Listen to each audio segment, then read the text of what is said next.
dur. Difficile.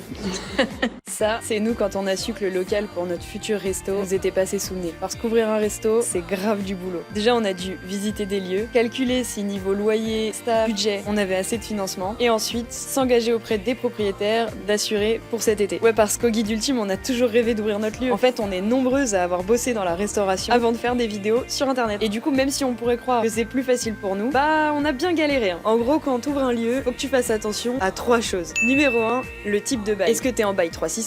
Est-ce que tu dois le renouveler? Faut vraiment que tu parles au propriétaire. Numéro 2, le fonds de commerce. Est-ce que tu rachètes un fonds de commerce? Est-ce que tu crées un fonds de commerce? Ou est-ce que t'as pas de fonds de commerce? Et enfin, évidemment, l'emplacement. Faut que tu sois dans un lieu hyper accessible. Nous, c'est entre Gare de l'Est et Gare du Nord. Du coup, il y a vraiment beaucoup de passages. Donc en fait, on a décidé de créer cette série de vidéos soutenue par notre logiciel de caisse Square qui accompagnait déjà 4 millions d'entreprises dans le monde, donc ça aide. Du coup, abonnez-vous pour la suite parce que oui, on a réussi à l'ouvrir, notre resto.